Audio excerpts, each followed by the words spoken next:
A Werewolf Shifter Romance, written by Amelia Hart. Chapter 1. Flowers from Ash.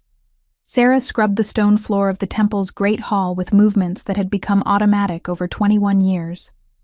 Her hands, raw and chapped from endless work, moved the brush back and forth across stones worn smooth by centuries of feet.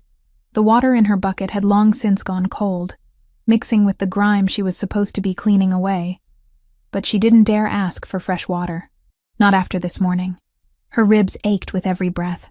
The High Priestess Julienne had been particularly harsh today, and Sarah could feel the bruises forming along her left side where the woman's boot had connected.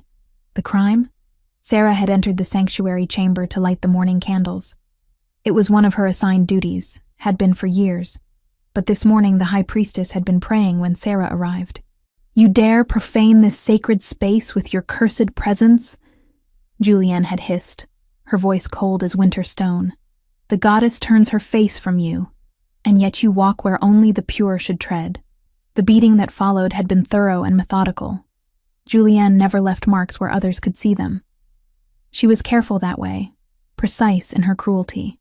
When it was over, Sarah had been sent to scrub floors until the evening bells rang, without food or water. "Where are you watching from?" Sarah thought. Not for the first time. "Do you see this, goddess? Do you care what happens to the girl they say you cursed?" The temple of the lunar goddess stood at the edge of the whispering woods, a massive structure of white stone that had weathered 300 years of wind and rain. It was beautiful in the way that cold things can be beautiful. Remote. Untouchable. The priestesses who lived here devoted their lives to serving the goddess, to maintaining the old traditions, to preserving knowledge that dated back to when the world was young and wild. Sarah was not one of them. She would never be one of them. She had been found as an infant at the base of the ancestral tree, wrapped in cloth so fine it could only have come from nobility, but with no other clue to her identity.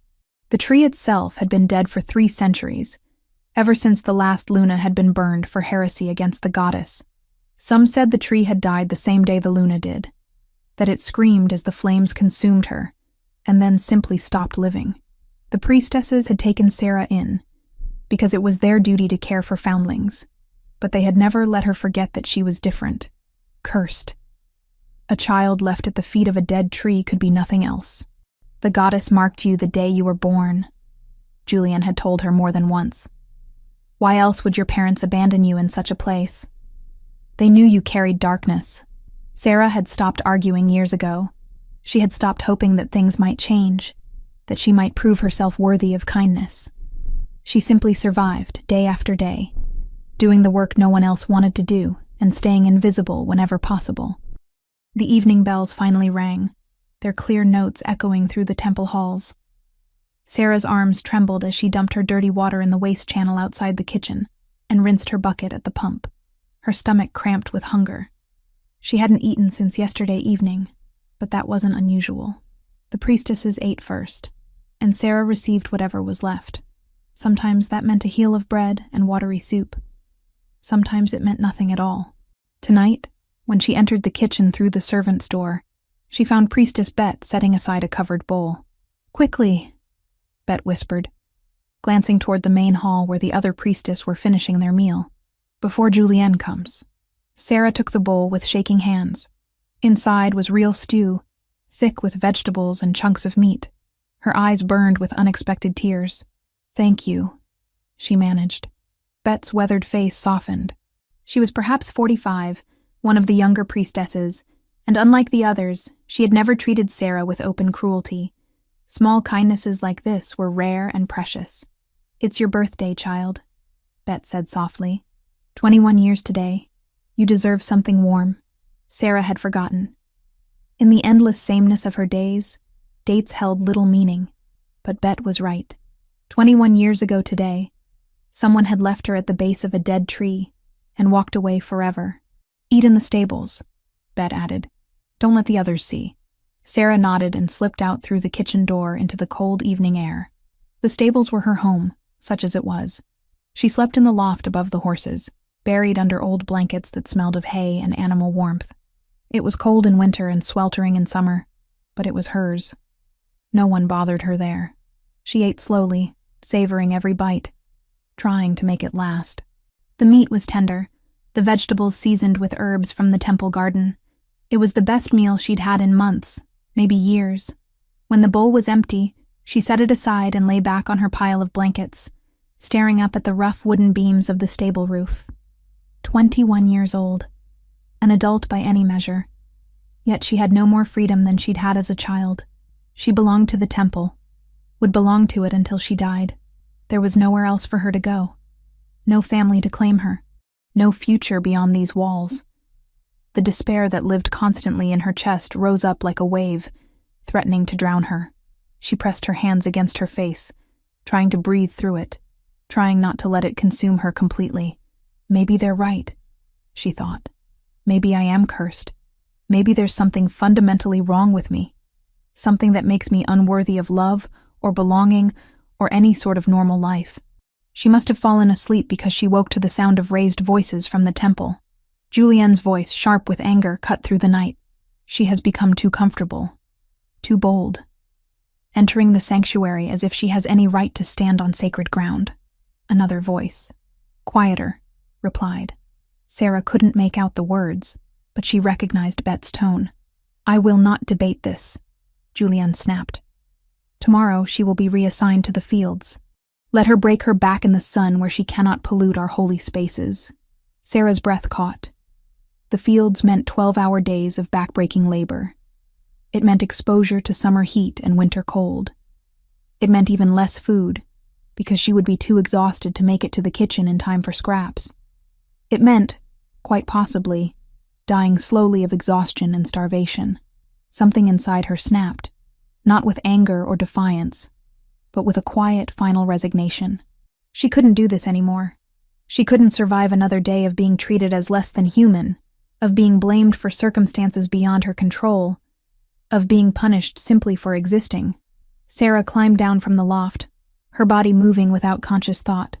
She walked past the temple, past the gardens, into the whispering woods. The moon was full overhead, casting silver light through the bare branches.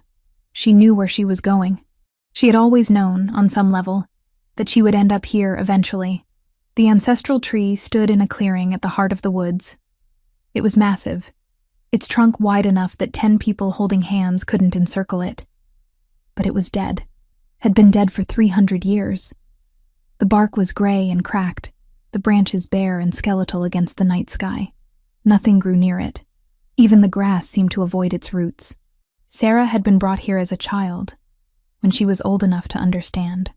Julienne had stood her in front of the tree and told her the story. This is where the last Luna died, Julienne had said. She defied the will of the goddess, claimed powers that were not hers to claim, and for her heresy, she burned. The tree died with her because it was tainted by her darkness, just as you are tainted. Standing here now, Sarah felt nothing but exhaustion. She was so tired. Tired of fighting. Tired of surviving. Tired of hoping that tomorrow might somehow be different. I'm sorry, she whispered to the tree, to the goddess, to whoever might be listening. I'm sorry I was born cursed. I'm sorry I couldn't be what they wanted me to be. I'm sorry I'm still alive when clearly I shouldn't be. She reached out and pressed her palms against the rough bark. The wood was cold beneath her touch, lifeless. Please, she breathed. If you're listening, if you care at all, just let it end. I can't do this anymore. I can't keep waking up to pain and rejection and emptiness. Please, just let me rest. For a long moment, nothing happened. Then warmth bloomed beneath her palms. Not heat, but warmth, gentle and spreading, like sunlight breaking through clouds after a storm. Sarah's eyes flew open. The bark beneath her hands was no longer gray and dead. It was darkening, turning rich brown, the cracks sealing themselves. The warmth traveled up through the trunk, into the branches, and suddenly the entire tree burst into bloom. White flowers, thousands of them, millions of them, exploded from every branch. They glowed in the moonlight, luminous and impossibly beautiful. The clearing filled with their light, brighter than day, and the scent of them was overwhelming. Honey and moonlight and something wild that Sarah had no name for. She stumbled backward, her hands leaving the bark, her mind unable to process what she was seeing. This wasn't possible. The tree had been dead for 300 years. Dead things didn't come back to life, but the flowers kept blooming, kept glowing, and now the light was spreading outward from the tree in waves. It washed over Sarah, through her, and for a moment she felt something shift deep inside. Something that had been sleeping her entire life stirred and opened one eye. Then the world tilted sideways, and darkness rushed in. 500 miles to the north, in a castle of black stone that overlooked the northern territories, Alpha King Magnus woke with a gasp that tore from his throat like a scream. Pain lanced through his chest, sharp and sudden, as if someone had driven a blade between his ribs. His wolf surged forward, taking control before Magnus could stop it. And suddenly he wasn't in his chambers anymore. He was seeing through different eyes. Standing in a clearing bathed in silver-white light, a tree that glowed like a star, and at its base, a woman with dark hair falling in waves around her face, her hands still raised toward the bark. Then she was falling, crumpling to the ground, and Magnus felt the distance between them like a physical wound. "Mine," his wolf snarled. "Ours. Find her. Now." Magnus came back to himself with a jolt, his human consciousness slamming back into control. He was on his feet before he fully realized he'd moved, his heart hammering against his ribs. The mate bond. After 32 years of searching, of hoping, of nearly giving up, the bond had finally snapped into place, and his mate was 500 miles away, unconscious at the base of a tree that shouldn't exist. He didn't remember crossing to his door or shouting for Gregor. He only knew that within minutes, his beta was standing in his chambers, sleep-rumpled and alert. "Prepare horses," Magnus ordered, his voice rough. "We ride immediately. Full supplies for a week of hard travel." "My king, what?" "I found her," Magnus interrupted. "My mate. She's 500 miles south, near the Whispering Woods by the old temple." Gregor's eyes widened. Then a grin split his face. "Finally. I'll have the horses ready in 20 minutes. When dawn broke over the Whispering Woods, Priestess Bet found Sarah lying at the base of the ancestral tree, unconscious, but breathing, and all around them, covering every branch of a tree that had been dead for 300 years, white flowers bloomed in the morning light. Chapter 2. The king rides south. The horses' hooves thundered against the frozen ground, their breath creating clouds in the pre-dawn air. Magnus leaned low over his stallion's neck, pushing the animal harder than he should have, but the urgency burning in his chest wouldn't let him slow down. Behind him, Gregor and 20 of his elite guard kept pace, their mounts equally lathered with exertion. They had been riding for 6 hours straight, stopping only to switch to fresh horses from the relay stations Magnus maintained throughout his territory. Normally he would have allowed rest periods, would have cared about the strain on both men and animals. But the mate bond pulled at him with increasing intensity, a rope around his ribs that grew tighter with every mile that remained between them. "My king," Gregor called, bringing his mount alongside Magnus's. "We need to water the horses. Another hour at this pace and we'll lose them." Magnus wanted to refuse. Every instinct in him screamed to keep going, to close the distance between himself and the woman who had been unconscious when his vision ended. But Gregor was right. Dead horses would get them nowhere. 10 minutes, Magnus growled. No more. They pulled into a clearing where a stream cut through the forest. The horses drank greedily while the warriors checked their gear and refilled water skins. Magnus paced the edge of the stream, unable to stand still, his wolf snarling just beneath his skin. "Tell me about her," Gregor said quietly, approaching with 2 pieces of dried meat. He offered one to Magnus, who took it automatically but didn't eat. "I don't know anything about her," Magnus admitted, frustration bleeding into his voice. "I saw her for maybe 30 seconds. Dark hair, green eyes, I think. She was touching a tree that had been dead for 3 centuries, and it bloomed." Gregor went very still. "The ancestral tree? That tree? You know it? Everyone knows the stories," Gregor said carefully. "The tree that died when the last Luna was executed. They say it screamed when the flames touched her and then simply stopped living. That tree? Magnus nodded, finally taking a bite of the dried meat. It tasted like ash in his mouth, but he forced himself to chew and swallow. He would need his strength. Then the prophecy is real. Gregor breathed. When the tree blooms white beneath the full moon, the true Luna shall return. I thought it was just a story. So did I, Magnus said, until last night. They remounted after exactly 10 minutes, and Magnus set a slightly more sustainable pace. But his mind was racing, calculating distances and travel times. 500 miles. If they pushed hard, stopping only when absolutely necessary, they could make it in 5 days. Maybe 4 if they were lucky. Even for an alpha pack, that kind of pace meant riding to the edge of exhaustion, then running in wolf form whenever the terrain allowed, devouring distance in brutal stretches of nearly 100 miles a day. He just hoped that was fast enough. Tell me about the prophecy, one of the younger guards called from behind.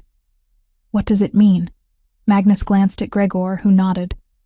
The men deserved to understand what they were riding toward, what might be waiting for them. 300 years ago, Magnus began, his voice carrying over the sound of hoofbeats. The kingdom had a Luna. Not just any Luna, but one chosen by the goddess herself. She could communicate with all shifters across vast distances, could heal wounds that should have been fatal, could unite packs that had been enemies for generations. Under her guidance and my ancestors' rule, the kingdom prospered like never before. He paused, guiding his horse around a fallen log. But the Council of Ancients grew jealous of her power. They feared that the Luna held more influence over the packs than they did. So they spread rumors, called her a heretic, said she was defying the goddess by claiming powers that only the divine should possess. They turned the people against her, Gregor added, his tone dark. Made them afraid of the very person who had brought them peace and prosperity. My ancestor, the Alpha King at that time, tried to protect her. Magnus continued. But the council had spent years building their case, planting evidence, corrupting witnesses. When they finally demanded her execution, he was faced with an impossible choice: defend his Luna and plunge the kingdom into civil war, or let them take her and preserve what unity remained. He chose wrong, one of the older warriors said quietly. He chose what he thought would save the most lives. Magnus corrected, though the words tasted bitter. The Luna went to her execution willingly. She could have fought, could have called every shifter in the kingdom to her defense. But she knew that would have meant slaughter on a scale the kingdom had never seen, so she let them chain her to a stake at the base of the ancestral tree, and she burned. The guards were silent now, listening intently. They say she sang as the flames took her, Magnus said, sang a blessing over the kingdom, over the Alpha King who couldn't save her, over the children who would come after. And when she died, the tree died with her. 300 years it stood there, dead but never rotting, a monument to what was lost. Until last night, Gregor finished. When it bloomed for your mate. Magnus nodded. The implications were staggering. If the prophecy was true, if his mate was truly a Luna reborn, then she carried the same powers that had made the council kill the last one. Powers they would absolutely try to destroy again. The council has been pressuring me to marry, Magnus said, changing the subject slightly. Lord Percival's daughter, Constance. It would be a political alliance, combining territories, strengthening borders. I've been refusing for 2 years. Because you were waiting for your mate, Gregor said. Because I swore I would never make the same mistake my ancestor did, Magnus corrected. He chose politics over his mate, and it destroyed them both. He lived another 40 years after her death, never took another partner, and died alone and miserable. I swore on his grave that when I found my mate, nothing would come before her. Not politics, not the council. Nothing. They won't accept her easily, Gregor warned. Especially if she shows signs of being Luna, then they'll learn to accept what they cannot change, Magnus said flatly. Or they'll find themselves without a voice in my kingdom. The sun climbed higher as they rode, and Magnus felt the bond in his chest pulse with each heartbeat. She was alive. He could sense that much. But something felt muted, dulled, as if she was sleeping deeply, or suppressed somehow. What had happened to her after she'd collapsed? Meanwhile, 500 miles south, Sarah woke in her loft above the stables, with her head pounding and her entire body aching. For a moment, she couldn't remember why. Then the memories flooded back. The tree, the flowers, the impossible bloom of light that had filled the clearing.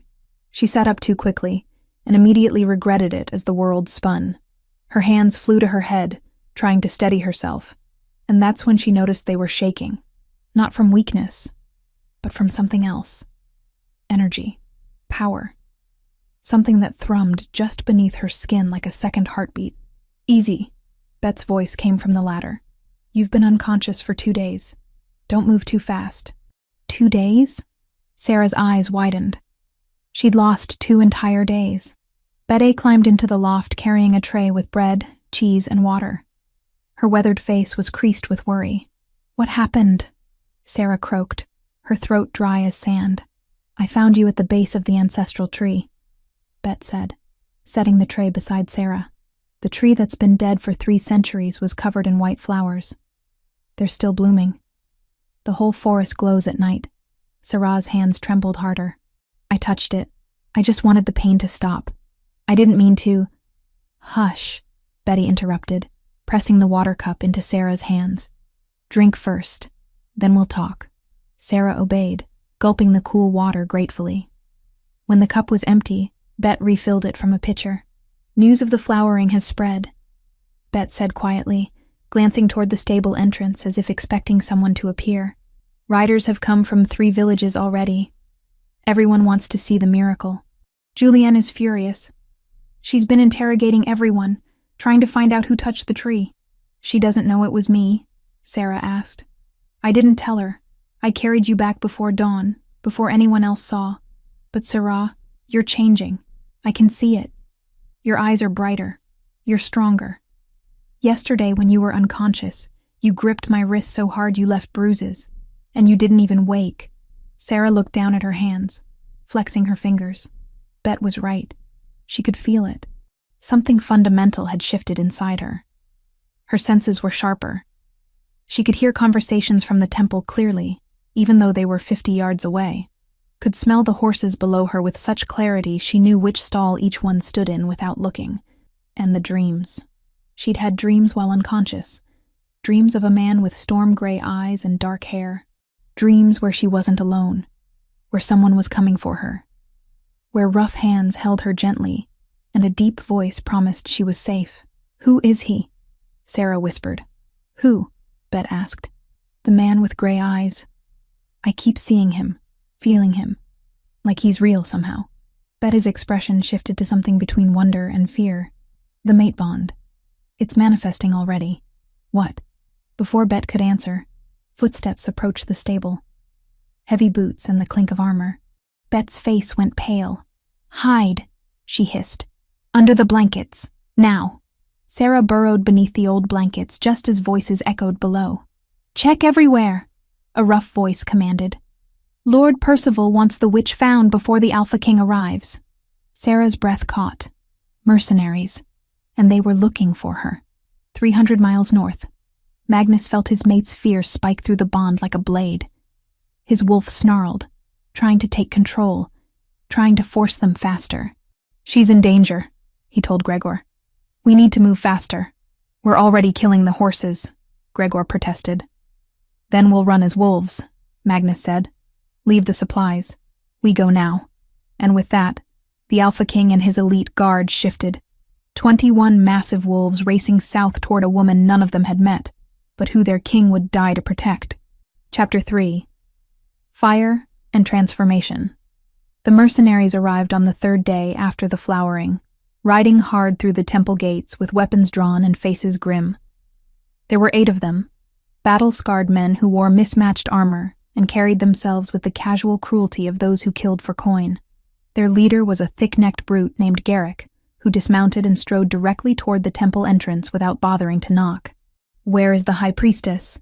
he demanded of the first priestess he encountered, grabbing her arm hard enough to leave bruises. "I have business with her. Now." Within minutes, Julienne appeared in the courtyard, her face composed, but her hands clasped tightly at her waist. Sarah watched from the stable loft, her newly heightened senses picking up every word despite the distance. "Lord Percival sends his greetings," Garrick said, though his tone carried no warmth. "He's heard about the flowering, about the miracle. He wants to know who touched the tree." "I don't see how that concerns Lord Percival," Julienne replied, her voice cold. "This is a matter for the temple and the goddess."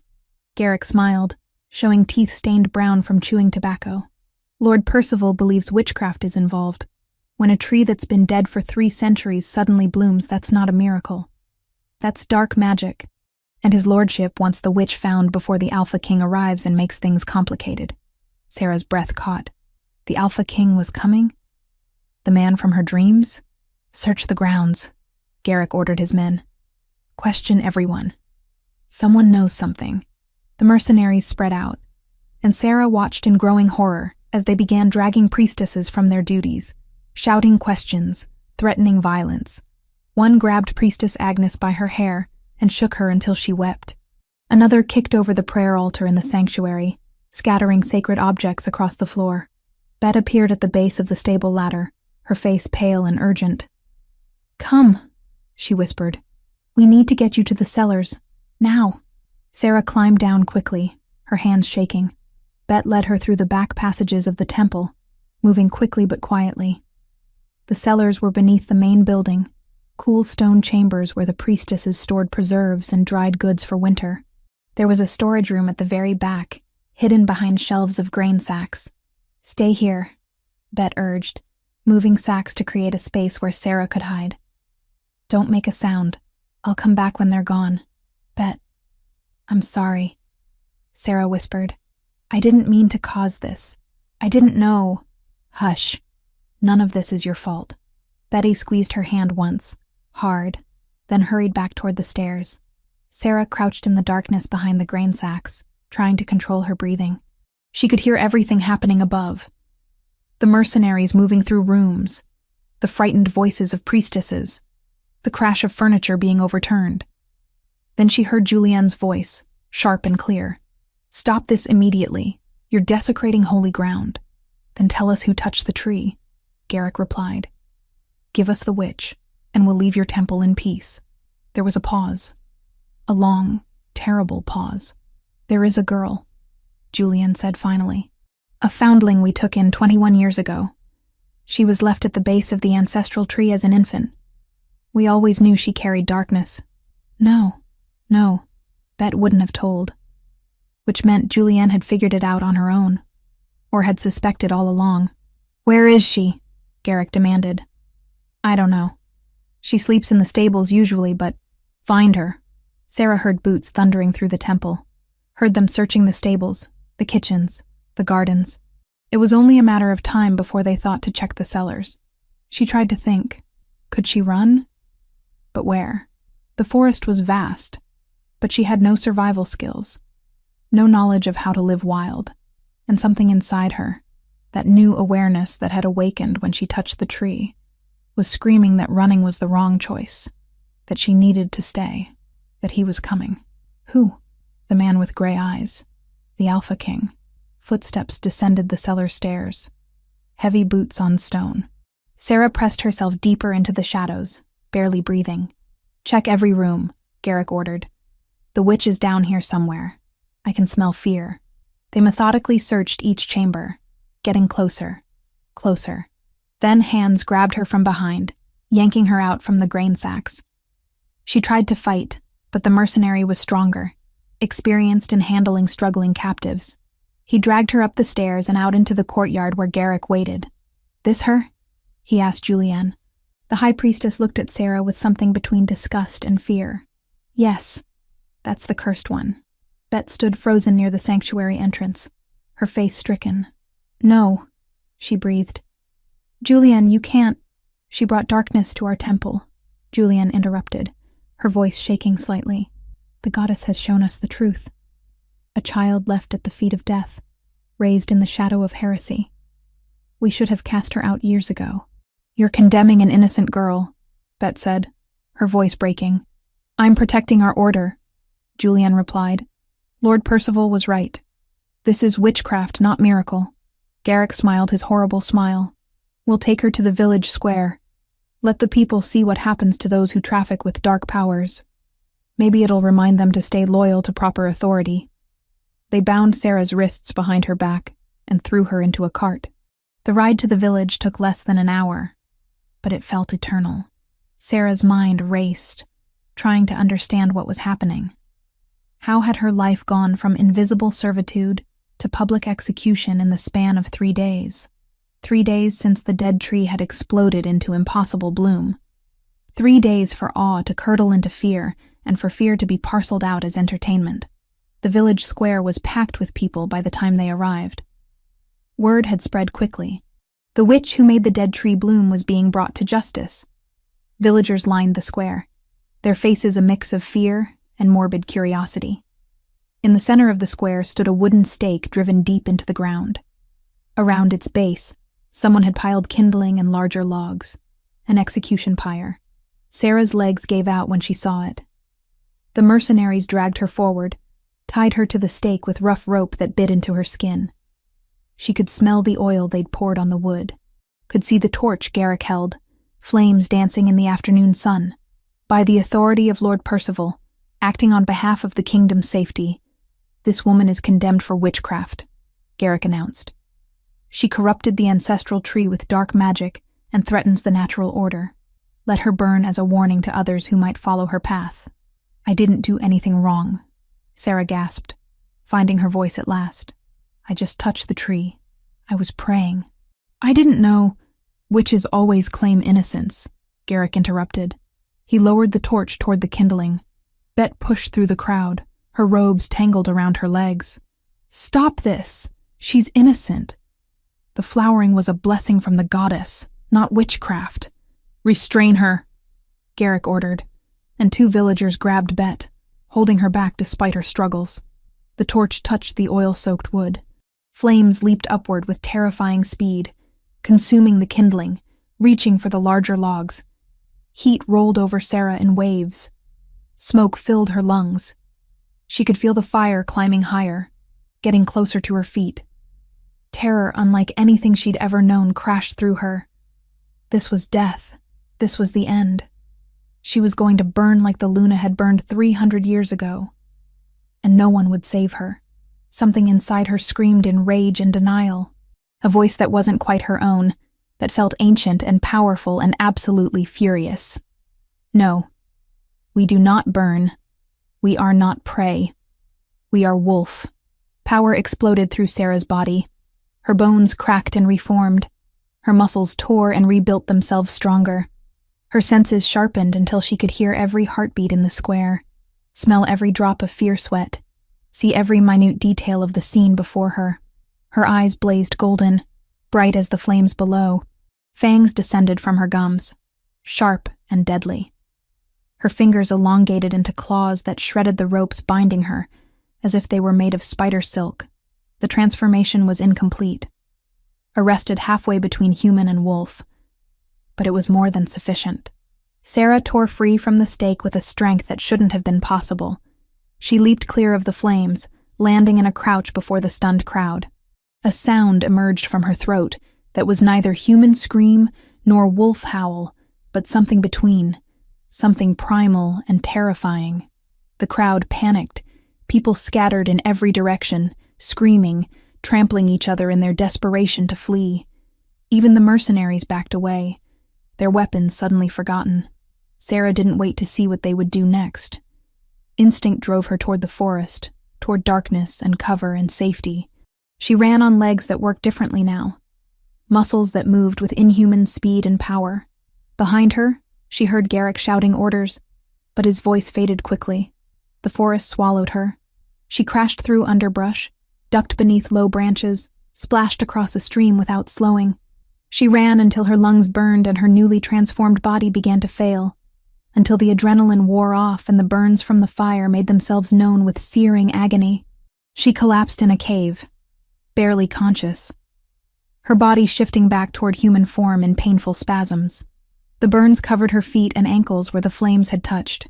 Her wrists bled from the ropes, and beneath it all, a deeper pain throbbed. the agony of bones and muscles that had changed shape violently for the first time. Sarah curled into a ball on the cold cave floor and let darkness take her. Magnus smelled the smoke before they reached the village. The acrid scent of burning wood and something else. Something that made his wolf snarl with fury, fear, pain. His mate's terror was a physical presence in the air. "Faster!" he commanded, though they were already running at their top speed. His paws ate up the ground, claws digging into earth and stone. They burst from the forest into chaos. The village square was in disarray, people running in every direction, a pyre burning in the center with ropes dangling from a stake. The remains of an execution, of his mate's execution. Magnus shifted back to human form, his eyes scanning the scene with predatory focus. "What happened here?" he roared at the nearest villager, a man frozen in terror. "Witch," the man stammered. She turned into a monster, golden eyes and claws. She ran into the forest. Relief and rage warred in Magnus's chest. She was alive, but they had tried to burn her. "Gregor, secure the village," Magnus ordered. "Find out who ordered this. I'm going after her." He didn't wait for a response. The mate bond pulled him east, into the deeper forest. He shifted back to wolf form and followed the trail of broken branches and disturbed earth, followed the scent of his mate's blood. He found her in a cave 1/2 mile from the village, unconscious and barely human. Her transformation had partially reversed, leaving her caught between forms. Her hands still bore traces of claws. Her features were subtly wrong, caught between woman and wolf. Burns covered her lower legs, and blood seeped from wounds at her wrists. Magnus shifted back to human and approached slowly, carefully. When his fingers touched her shoulder, the mate bond that had been pulling at him for days finally snapped completely into place. The sensation was overwhelming. Colors brightened, sounds sharpened, and through the bond, he could feel her pain, her fear, her exhaustion. Feel the confused wolf inside her that didn't understand what was happening. At his touch, her body relaxed. The partial shift reversed completely, leaving her fully human. Her breathing, which had been ragged and pained, evened out. Her wolf recognized its mate and submitted to his presence, trusting him to keep them safe. Gregor arrived moments later, shifted back to human form with Magnus's cloak in his hands. He stopped at the cave entrance, his eyes widening at the sight before him. "Is she?" Gregor began. "She's my mate," Magnus confirmed, wrapping the cloak around her naked, injured form. "And she's Omega, a true Omega." Gregor sucked in a breath. "I can feel it. Her aura is different, stronger than any Omega I've ever encountered. Get the healers," Magnus ordered. "Set up camp somewhere secure, and find out who tried to burn my mate alive. I want names." As Gregor departed, Magnus lifted Sarah carefully into his arms. She was lighter than she should be, malnourished and fragile despite the power he could sense sleeping inside her. "I've got you," he murmured against her hair. "You're safe now. I promise you're safe." In the distance, hidden among the trees, Priestess Bet watched the Alpha King carry Sarah away. She pressed a hand to her mouth, tears streaming down her face. She had failed to protect the girl, had stood by while Julienne condemned her, but perhaps it wasn't too late. Perhaps she could still help. Betta began walking, following the direction the royal wolves had gone. She didn't know what she would do when she found them, but she couldn't abandon Sarah now. Not after everything. Chapter 4. Bonds and Revelations. Sarah woke to warmth. Real warmth, not the drafty cold of the stable loft, or the damp chill of the cave floor. She was lying on something soft, wrapped in blankets that smelled of pine and leather, and something indefinably masculine that made her wolf stir with contentment. Her eyes opened slowly, taking in her surroundings. She was in a tent, luxurious by any standard she knew. Rich fabrics draped the interior, and a brazier in the corner radiated heat. Her burns were gone. Her wrists showed no sign of the rope wounds. Even the aches from her violent first transformation had faded to nothing. "You're awake." The voice was deep, familiar from her dreams. Sarah's head turned, and she found herself looking at the man with storm-gray eyes. He sat in a chair beside her sleeping pallet, his elbows resting on his knees, watching her with an intensity that should have been frightening, but somehow wasn't. He was massive, easily the largest man she'd ever seen, with shoulders that seemed to fill the tent. Dark hair fell past his collar, and a neatly trimmed beard framed a face that was all sharp angles and hard planes. But his eyes, those gray eyes that had haunted her dreams, held something gentler than his appearance suggested. "Who are you?" Sarah whispered, though some part of her already knew. "Magnus," he said. "Alpha King of the Northern Territories. And your mate." The word sent a shock through her system. Mate. She'd heard the term in passing. Whispered conversations between priestesses about wolves and their destined pairs, but she'd never imagined it could apply to her. "I don't understand," she managed. "I'm not anyone. I'm just a servant. A cursed foundling who—" "You're a shifter," Magnus interrupted gently. "An omega. A very rare and powerful one. And you're mine as surely as I'm yours." Sarah tried to sit up, and Magnus immediately moved to help her, his large hands surprisingly gentle as they steadied her. The moment he touched her, something inside her settled. The anxious flutter that had been constant since she woke calmed. Her wolf, that new awareness she barely understood, practically purred with satisfaction. "I've been asleep for 3 days," Sarah said, the knowledge coming from somewhere instinctive. "You've been here the whole time." "I wasn't leaving you," Magnus said simply. "Not after what you went through." Memory flooded back. The mercenaries, the pyre, the transformation that had torn through her body. Sarah's hands flew to her legs, expecting to find burns, but the skin was smooth and unmarked. "My healers are the best in the kingdom," Magnus explained. "They treated you while you slept. Your body healed the rest naturally. Shifters heal faster than humans." "Shifters," Sarah repeated, testing the word. "I didn't know. I never knew what I was. I thought I was just cursed." Something dark flashed across Magnus's face. "Who told you that?" "Everyone. The priestesses. The villagers. They said I was left at the dead tree because I carried darkness. That I was broken somehow." The words came easier than they should have. But something about Magnus's presence made her want to talk, want to share burdens she'd carried alone for 21 years. "You're not broken," Magnus said, his voice carrying an edge of steel. "You're extraordinary. Do you know what you did? You brought a tree back to life that had been dead for 300 years. You manifested shifter abilities without any training, under the worst possible circumstances. You survived an execution and escaped. None of that speaks to weakness, Sarah." The sound of her name and his voice sent warmth through her chest. "How do you know my name?" "The priestess told me. Bet. She's been following us since we left the village, waiting to make sure you're safe." Sarah's eyes widened. "Bet's here? She came after me? She's camped about a mile back with 2 of my guards keeping watch over her.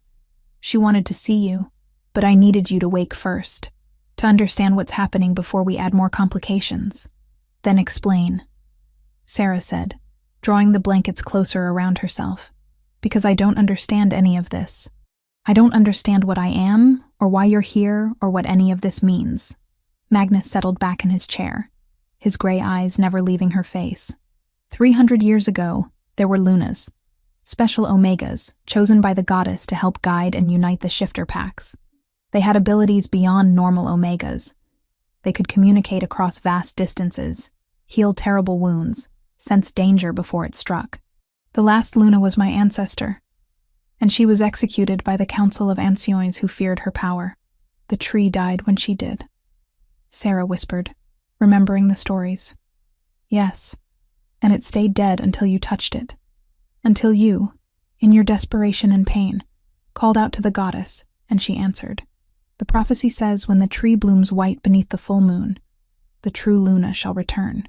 You're that Luna, Sarah. You're the one we've been waiting 3 centuries for." The enormity of it crashed over her.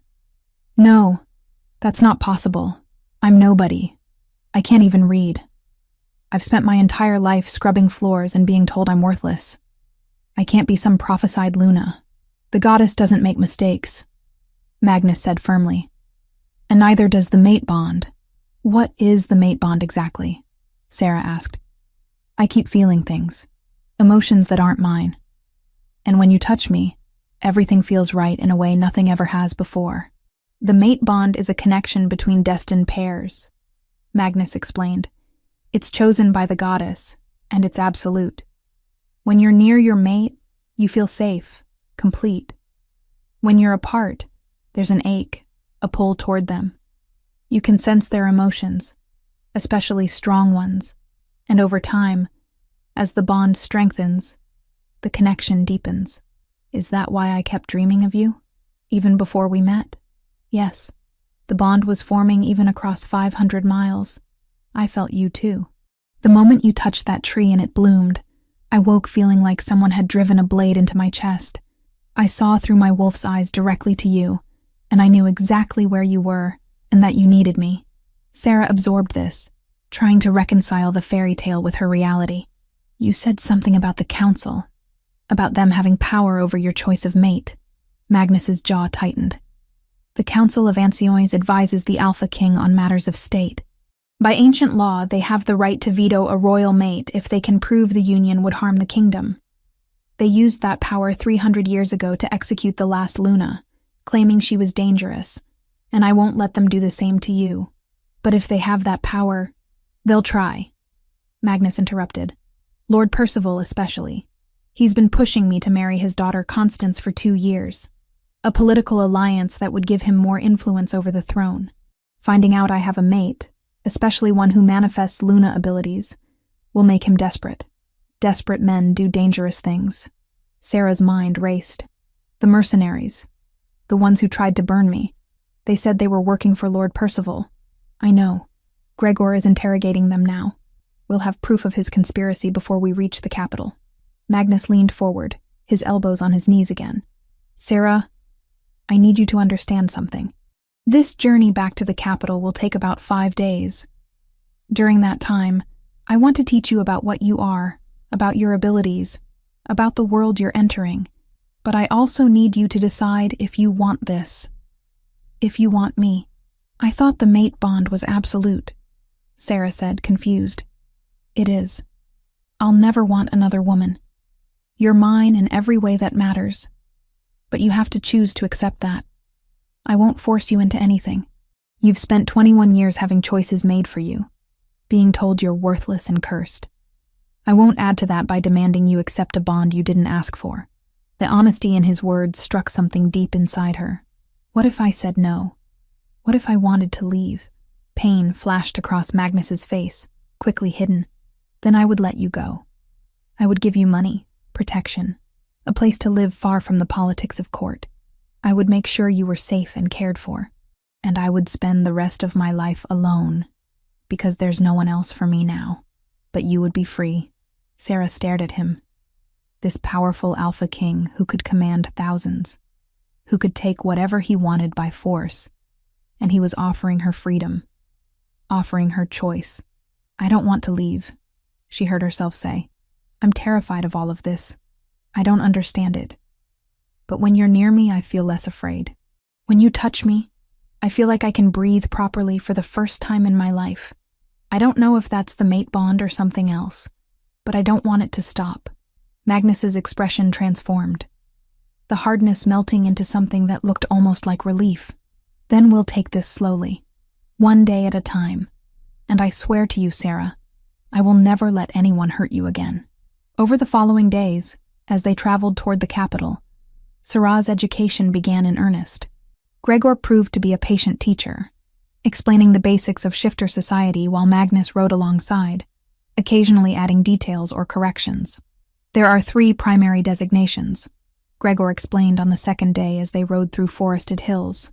Alphas, who are natural leaders, strong, dominant, protective. Betas, who are the backbone of any pack. Warriors, advisors, craftsmen. And Omegas, who are rarest of all. Omegas have abilities that alphas and betas don't. They can heal. They can sense emotions.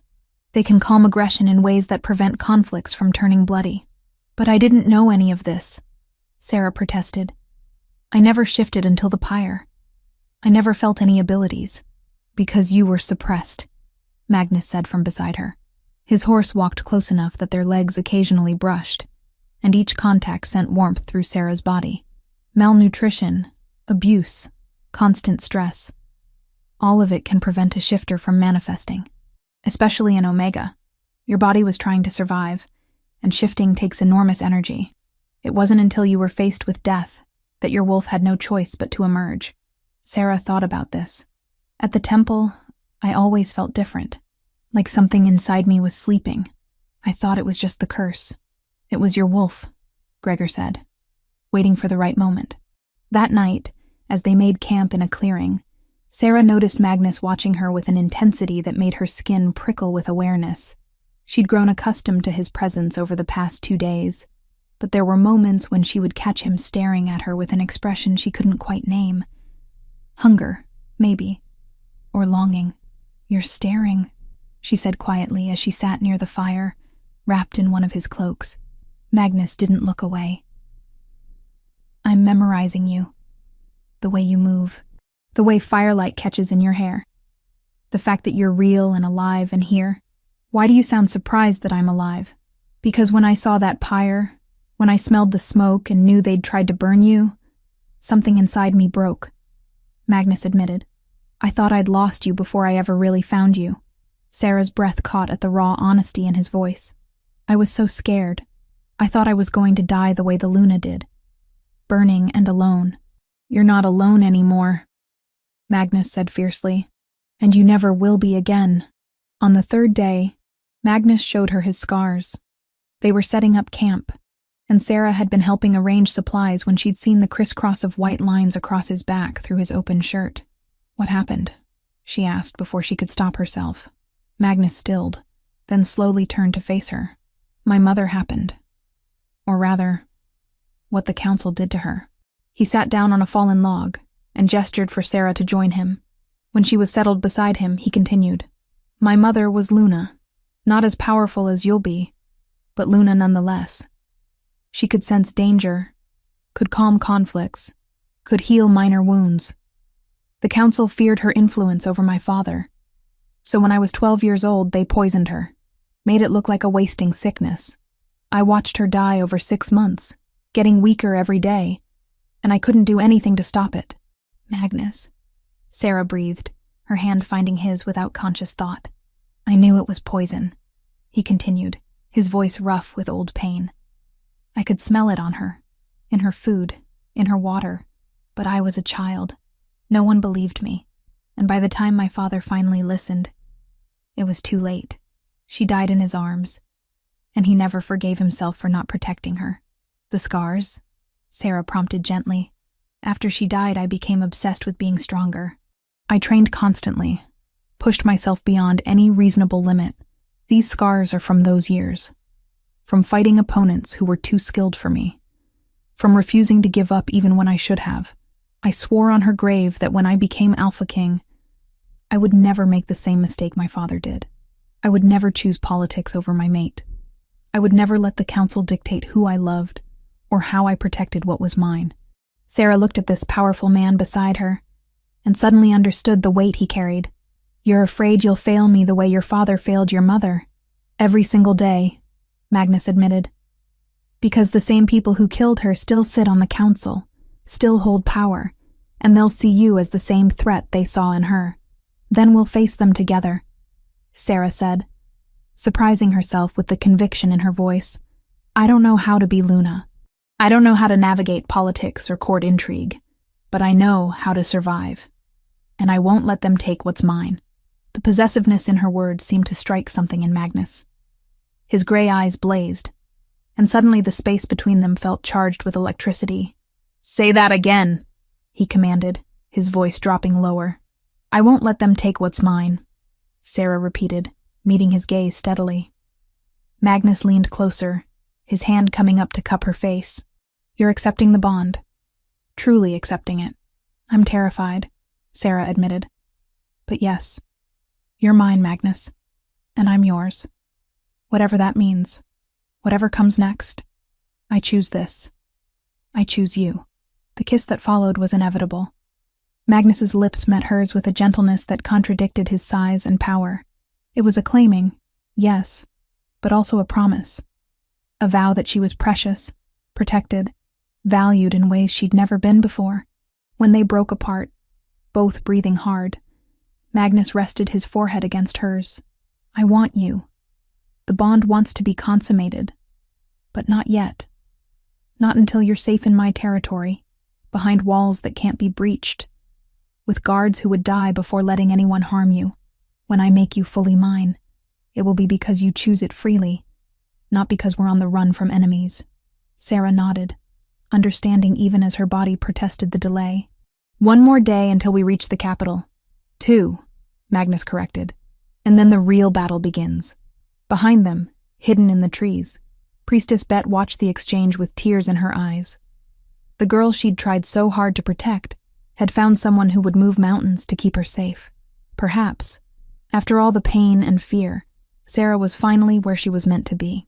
Chapter 5. Court of Thorns. The royal castle rose from the mountainside like a great beast of black stone, all sharp towers and narrow windows that reflected the gray sky. Sarah had never seen anything so massive, so imposing. The temple had been large, but this was a fortress that had stood for 1,000 years, and would likely stand 1,000 more. It's not as cold as it looks, Magnus said quietly, sensing her apprehension through the bond. My mother filled it with warmth when she was alive. I've tried to keep that spirit, but it's hard when half the council wants to turn it back into a monument to intimidation. They rode through gates that required 6 men to open, past guards who knelt as Magnus passed, into a courtyard filled with nobles and servants who had gathered to witness the Alpha King's return, and to see what he'd brought back with him. Sarah felt their eyes on her like physical weight, assessing, judging. She wore a dress that Magnus's servants had provided during their journey, simple but well made, but she still felt like a fraud, like the stable girl playing dress-up in clothes, meant for someone better. Head up, Magnus murmured as he dismounted and came around to help her down from her horse. You're my mate. That makes you their future queen. Don't apologize for existing. But the whispers had already started. Sarah's enhanced hearing picked up fragments that made her stomach clench. That's her? She looks half-starved. I heard she's a witch, that she seduced the king with dark magic. Poor Lady Constance. To be set aside for some common foundling. Magnus's hand found hers, his grip firm and grounding. Together they walked through the courtyard, up marble steps worn smooth by centuries of feet, into a great hall that took Sarah's breath away. Tapestries lined the walls depicting battles and hunts. Chandeliers hung from vaulted ceilings, their candles unlit in the daylight, but promising illumination come evening. And at the far end, 2 thrones sat on a raised platform. One occupied, one empty for 300 years. My king. A man stepped forward from a group of nobles clustered near the thrones. He was perhaps 50, with silver-streaked hair and the bearing of someone accustomed to authority. His eyes swept over Sarah with barely concealed disdain. We were not informed you were bringing a guest. Lord Percival, Magnus replied, his voice carrying an edge that made several people flinch. This is Sarah, my mate, your future queen. The silence that followed was deafening. Then the hall erupted in whispers, gasps, and at least one noble woman's dramatic swoon. Lord Percival's face went through several expressions before settling on carefully neutral. Your mate, he repeated. How fortunate. Though surely such an important announcement requires council approval before— The mate bond is chosen by the goddess, Magnus interrupted, his voice carrying the unmistakable weight of alpha command. The council has no authority over divine will. Of course not, my king. I merely meant that protocol requires certain procedures be followed. Tests to verify the bond is genuine, to ensure this woman is truly who she claims to be. I've claimed nothing, Sarah heard herself say, her voice steadier than she felt. I didn't even know what a mate bond was until 5 days ago. Percival's eyes narrowed on her. And yet here you stand, claiming the king's attention. Forgive me if I find that convenient. Percival. Magnus's voice dropped to a growl that made every shifter in the hall tense. You will show my mate respect, or you will remove yourself from my presence. Choose quickly. Before Percival could respond, a woman stepped forward from the group of nobles. She was beautiful in a cold way. with blonde hair elaborately styled, and a dress that probably cost more than Sarah had seen in her entire life. Lady Constance, Sarah realized. The woman Magnus was supposed to have married. Perhaps, Constance said, her voice sweet as poisoned honey. We should give the king's guest time to settle in before we overwhelm her with court politics. She looks exhausted, poor thing. The condescension was wrapped in false kindness, but Sarah heard it clearly. So did Magnus, whose hand tightened on hers. My daughter is right, Percival said smoothly. We can discuss the matter of verification at tomorrow's council meeting. For now, welcome home, my king. And welcome to our court, Miss Sarah. The dismissal was clear. Sarah was not yet recognized as mate or queen. She was a guest. A temporary inconvenience to be tolerated until they found a way to remove her. Magnus led Sarah away from the hall, through corridors that seemed to stretch forever, until they reached a suite of rooms that took her breath away. Windows overlooked the valley below. Furniture that looked too fine to touch filled the space, and through a doorway, she glimpsed a bed large enough for 6 people. These are my chambers, Magnus said. You'll stay here with me. Anyone who wants to harm you will have to go through me first. They hate me, Sarah said quietly. I felt it. The nobles, the servants, even the guards. They think I'm a fraud. They fear you, Magnus corrected. There's a difference. They've spent 3 centuries without a Luna, and power has consolidated in the hands of people like Percival. Your existence threatens that power structure. A knock at the door interrupted them. Gregor entered, his expression grim. My king, there's already talk. Percival has called an emergency council session for tomorrow. He's demanding formal verification of the mate bond. Let him demand, Magnus said. The bond is real. Any shifter with senses can feel it. He's also spreading rumors, saying the woman is a witch who's enchanted you with dark magic, that she made the tree bloom through forbidden arts, that accepting her will bring the same destruction the last Luna brought. Sarah felt sick. This is my fault. If I hadn't touched the tree, you'd be dead, Magnus interrupted fiercely. And I'd be alone. Don't you dare regret surviving. The days that followed were a special kind of torture. Magnus tried to shield Sarah from the worst of court politics, but there was no hiding from the cruelty of the noble women. Lady Constance had gathered a following of ladies who made it their mission to remind Sarah of her inadequacy. They would speak just loudly enough for her to hear as she passed. Such unfortunate hair. So common. Perhaps she could afford to have it styled if she wasn't penniless. I heard she can't even read. Imagine a queen who can't read state documents. Well, what can you expect from a stable girl? Sarah tried to ignore them, but each comment was a knife that found its mark. She was everything they said she was. Uneducated, poor, common.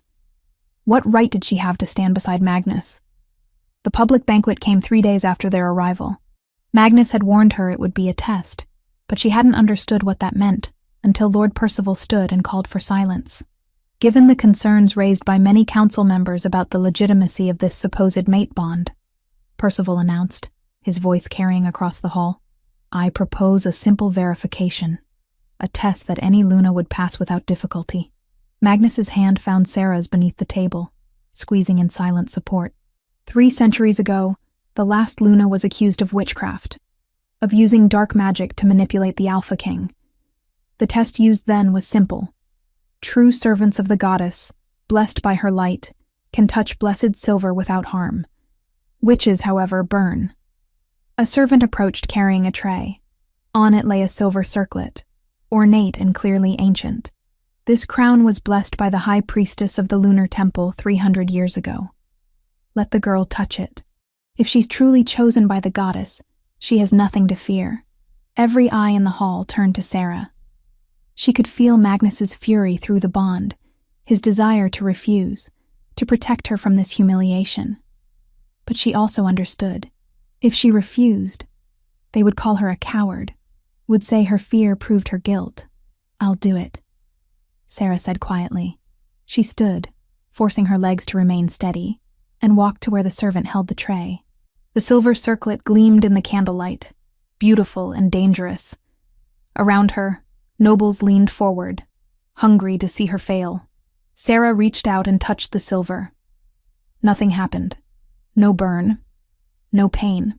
The metal was cool beneath her fingers, smooth and harmless. She lifted the circlet.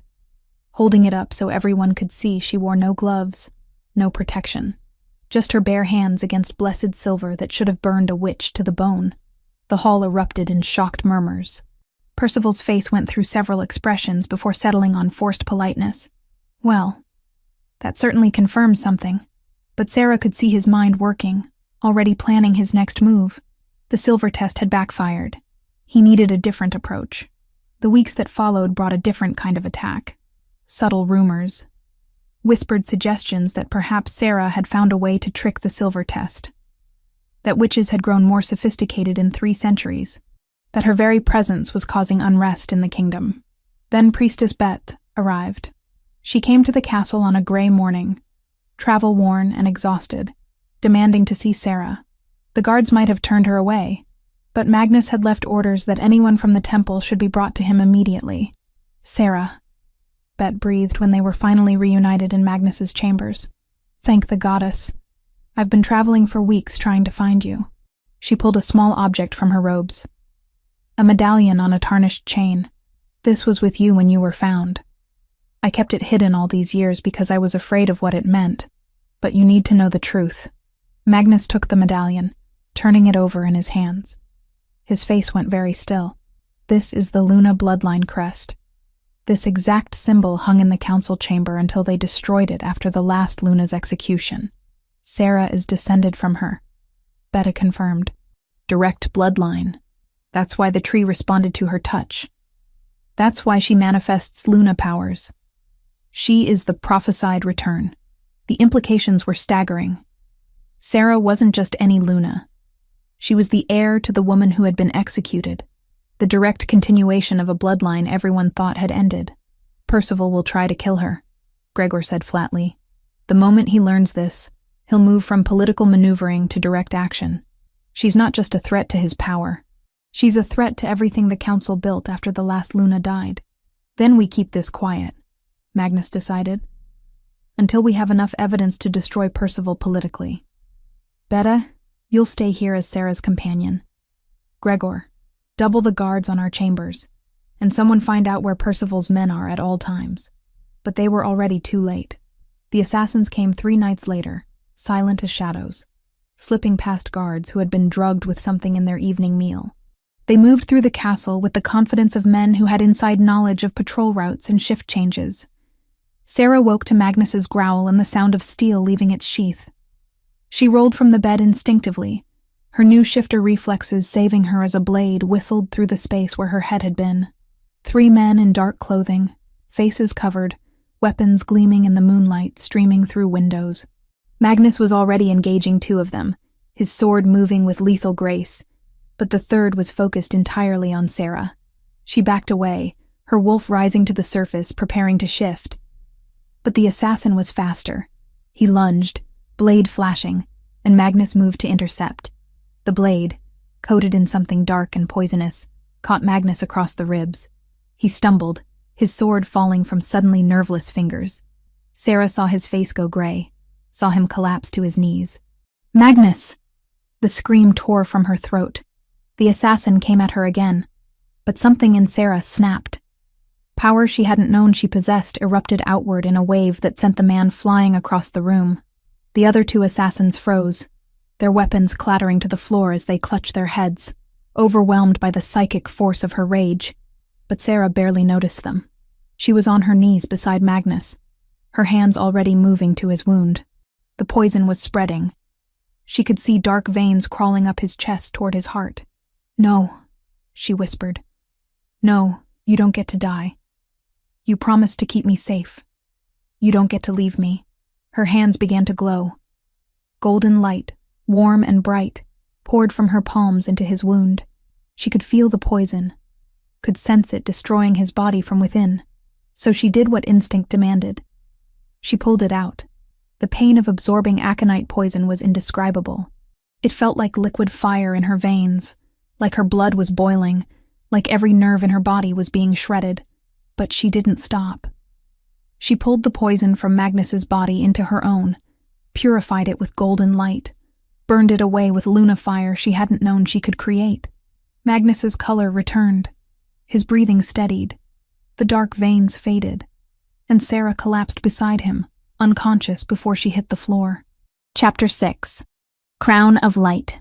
Sarah woke to the sound of raised voices and the smell of healing herbs.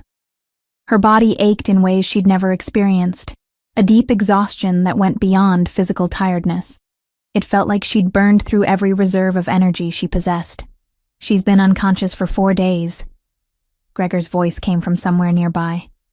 The healers say she purified aconite poison. That should have killed her, Magnus. Even a Luna shouldn't be able to survive that. She didn't just survive it. She saved my life. Magnus's voice was rough with emotion. And now Percival is using the assassination attempt as ammunition against her. Sarah's eyes opened slowly. She was in Magnus's chambers again, but the room was crowded now. Healers, guards, and Betty, who sat in a chair near the bed with dark circles under her eyes. "You're awake," Betta breathed, her weathered face breaking into a relieved smile. "Thank the goddess." Magnus was at her side in an instant, his large hand engulfing hers. "How do you feel?" "Like I fought a battle and lost," Sarah managed, her voice hoarse. "The assassins? Dead or imprisoned," Magnus said grimly. "But Percival has called an emergency council session. He's demanding a formal trial. He claims the assassination attempt was staged by you to gain sympathy, and that you used dark magic to poison me so you could then heal me and prove your worth." Sarah stared at him in disbelief. "That's insane. Why would I poison you when you're the only person protecting me?" "Logic has no place in Percival's accusations," Gregor said from where he stood near the window. "He's desperate now. The silver test failed. You saved the king's life in front of witnesses. He needs something bigger to discredit you. The trial is tomorrow," Magnus continued, his gray eyes filled with frustration. "And by ancient law, I cannot simply refuse. The council has the right to question anyone they believe poses a threat to the kingdom. If I override them without proper cause, it gives them grounds to accuse me of tyranny. Then I'll face their questions," Sarah said, though fear twisted in her stomach. "It won't be simple questions," Bet warned. "I've been listening to the court gossip. Percival has gathered witnesses from villages across the kingdom. People claiming you cursed their crops, caused livestock to sicken, brought misfortune wherever you went. All lies," Magnus growled. "Lies that will sound convincing to those who want to believe them," Gregor said. "And many do. The nobles who support Percival have been spreading fear for weeks. They've convinced half the kingdom that accepting a Luna will bring the same destruction that came 300 years ago." Sarah sat up slowly, her body protesting the movement. "Then we need to give them proof they can't deny. Something so absolute that even Percival's lies can't overcome it." "What kind of proof?" Magnus asked. An idea was forming in Sarah's mind, something instinctive that her newly awakened Luna nature whispered. In the temple there were stories about the old tests, rituals that verified Luna bloodline. Is the ancestral crown still intact? Magnus and Gregor exchanged glances. "It's in the royal crypts," Gregor said slowly. "It's been there since the last Luna died. Stone now, they say. Turned to stone when she burned, and it's never responded to anyone since.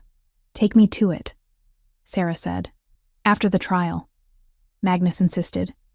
"You need more time to recover." But Sarah shook her head. "The trial is when I'll need it most." The great hall was packed the following morning. Every alpha from every pack in the kingdom had been summoned, along with countless nobles, advisors, and witnesses. The crowd numbered in the hundreds, all pressed into the massive space, their voices creating a din that echoed off the vaulted ceiling. Sarah stood before them in a simple gray dress, her dark hair braided back from her face. She looked small and vulnerable, exactly what Percival wanted the council to see.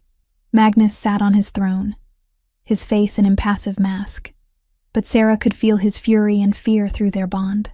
He'd wanted to stand beside her, but protocol demanded the Alpha King remain neutral during council proceedings. Lord Percival stood at the center of the hall, playing to the crowd with practiced ease. "We gather today to address a grave threat to our kingdom. This woman, Sarah, claims to be the Alpha King's mate, claims to be blessed by the goddess, but her presence has brought nothing but chaos and violence. He gestured to a group of villagers who stood to one side, their faces carefully arranged in expressions of fear and anger. These good people have traveled far to testify to her crimes. One by one, they told their stories. A farmer claimed Sarah had cursed his fields, causing his wheat to wither overnight. A merchant swore she'd brought plague to his village. A mother wept as she described her child's mysterious illness that began the day Sarah supposedly passed through their town. All lies. Sarah knew they were lies. She'd never been to most of these places, had never met these people, but they delivered their testimony with conviction, and the crowd murmured in growing agitation. Furthermore, Percival continued when the witnesses had finished, the assassination attempt 4 nights ago was clearly orchestrated by the woman herself. She poisoned the king with aconite, then used dark magic to extract it, making herself appear heroic while actually proving she traffics in forbidden arts. That's not what happened, Sarah said, her voice cutting through the hall. I healed him because he's my mate, and I would die before letting him be harmed. So you admit to using magic? Percival pounced. Magic that mimics Luna abilities, but is actually witchcraft learned from forbidden sources. I am Luna, Sarah said simply. Chosen by the goddess, blessed by the ancestral tree. The tree bloomed because you corrupted it with dark magic, Percival countered. Just as the last Luna corrupted it 3 centuries ago. We all know how that story ended. In flames and destruction. The crowd's murmurs grew louder, more hostile.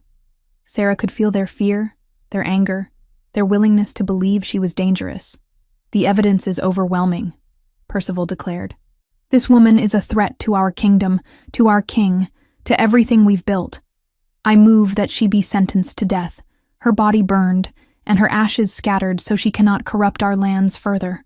Sarah's blood ran cold. This was it. The moment Percival had been building toward. And if the council voted for execution, even Magnus couldn't save her without triggering civil war. She looked up at Magnus on his throne. His knuckles were white where he gripped the armrests, his jaw clenched so hard she thought his teeth might crack. Through the bond, she felt his desperation, his helpless rage. Then Sarah remembered Bet's words from weeks ago. The goddess provides solutions, not just challenges. I demand the right of verification, Sarah said clearly, her voice carrying across the now silent hall. Percival's eyes narrowed. You already passed the silver test. That proves nothing except that you've learned to resist blessed metal. Not silver, Sarah said. The ancestral crown, the lineage test. Shocked silence fell across the hall. Even Percival looked momentarily thrown. The crown has been stone for 300 years, he said finally. No one has been able to awaken it. It's a meaningless test. Then you should have no objection to me trying, Sarah replied. Unless you're afraid of what might happen if I succeed. The challenge was clear. Percival couldn't refuse without appearing cowardly before all the assembled alphas. Sarah saw the calculation in his eyes, saw him decide that she would fail, and her failure would be the final proof he needed. Very well, Percival said with a cold smile. Let the girl try the ancient test. When she fails, we'll have our answer. The procession to the royal crypts was solemn and silent. Hundreds of witnesses followed, including every member of the council, every alpha of rank, and countless nobles who wouldn't miss this spectacle for anything. The crypts were beneath the castle, carved from living rock centuries ago. The air was cold and still, heavy with the weight of history. Torches lined the walls, their flames casting dancing shadows across stone tombs and memorial plaques. At the very center of the largest chamber, on a pedestal of white marble, sat the ancestral crown. It had been beautiful once. Sarah could see that despite its current state. The shape of it suggested delicate metalwork, intricate designs that would have caught light and thrown it back in rainbow patterns. But now it was stone, gray, dead stone covered in moss and age, as lifeless as the tree had been before she touched it. 300 years, Magnus said quietly, standing beside her at the edge of the crowd. 300 years it sat there, and no one has been able to wake it. Are you certain, Sarah? She wasn't certain of anything. But something in her chest, something that felt ancient and powerful and absolutely sure, told her this was right. This was meant to happen. I'm certain, she whispered back. She walked forward alone. The crowd parted for her, hundreds of eyes watching her every step. She could hear their breathing, their heartbeats, their whispered prayers and curses. The weight of their attention pressed down on her shoulders, but she kept walking. When she reached the pedestal, she stood for a moment, just looking at the crown. Then she closed her eyes, whispered a prayer to the goddess, and touched the stone. For a heartbeat, nothing happened. Then warmth bloomed beneath her fingers. The same warmth she'd felt when she touched the tree. The same recognition. The same welcome. The same sense of coming home. The stone began to change. Gray cracked and fell away like old skin shedding, revealing gold beneath. Pure gold that gleamed in the torchlight. The moss dissolved. The age faded.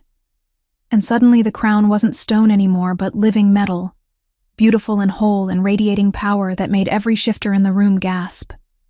The crown rose, levitated from the pedestal, floating upward on currents of golden light. It hung suspended for a moment, turning slowly, and Sarah saw the intricate designs clearly now. Wolves running through forests, the moon in all its phases, flowers blooming and falling, the entire cycle of life and death and rebirth captured in gold. Then the crown descended, settling gently onto Sarah's head. The moment it touched her hair, power exploded through the chamber. Every Luna stone embedded in the walls, dark for 3 centuries, suddenly blazed to life. Golden light flooded the crypts, so bright that people shielded their eyes, and through Sarah's skin, visible to everyone watching, her blood began to glow. Golden veins traced intricate patterns across her hands, her arms, her face. The mark of Luna, undeniable and absolute. Sarah opened her eyes, and they blazed gold as the sun. When she spoke, her voice carried the weight of 300 years of silenced truth. I am Sarah, daughter of the Luna bloodline, chosen by the goddess, marked by the ancestral crown. I am Luna returned, and I claim my place. The crypts fell absolutely silent. Even Percival stood frozen, his face ashen. The proof was irrefutable. The crown wouldn't wake for anyone not blessed by the goddess herself.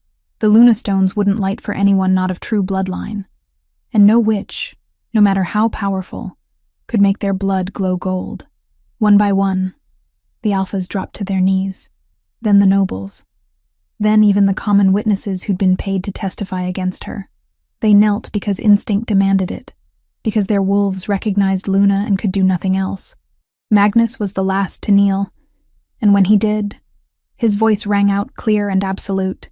My Luna, my queen, my mate, blessed by the goddess and proven before all witnesses. Only Percival remained standing, his hands clenched into fists at his sides. But even he couldn't deny what everyone had seen. His political maneuvering, his lies, his carefully constructed case. All of it had shattered against irrefutable divine proof.